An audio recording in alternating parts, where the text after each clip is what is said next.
Suivre dans votre émission Vive le Coran. Aujourd'hui, je vais vous réciter le verset 2 de la sourate 8 Al-Anfal et ensemble, nous allons en tirer quelques enseignements. Pour ce faire, je vous prie de bien prêter attention à tout ce qui suivra. A'udhu billahi minash shaytanir rajim.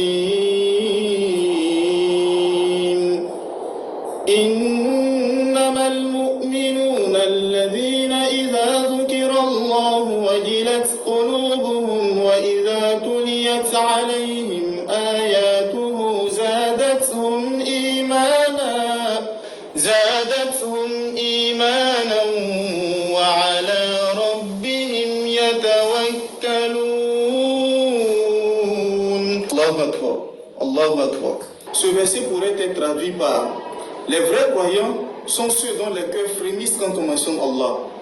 Et lorsque ces versets leur sont récités, cela ne fait qu'accroître leur foi et ils placent leur confiance en leur Seigneur. Ce verset regorge plusieurs enseignements, mais nous allons en citer que 3.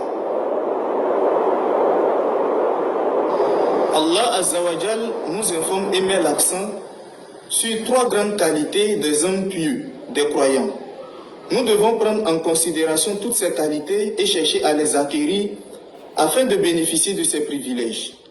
La première qualité et enseignement que nous pouvons tirer de ce verset est que lorsqu'on mentionne le nom d'Allah subhanahu wa ta'ala en notre présence, notre cœur doit frémir. Et cela ne peut être possible, cela ne peut se réaliser que si nous craignons Allah et si nous lui accordons une grande valeur dans notre cœur.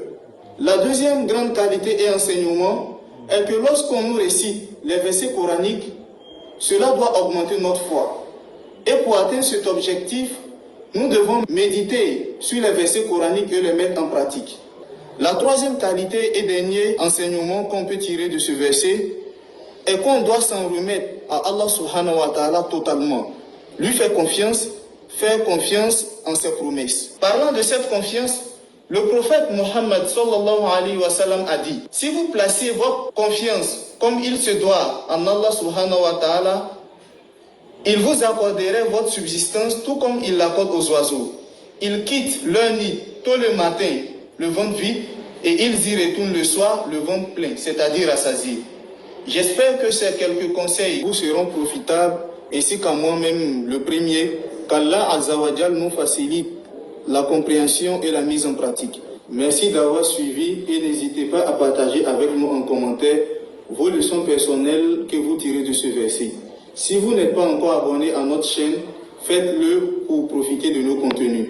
Assalamu alaikum et on se dit à bientôt pour une nouvelle vidéo.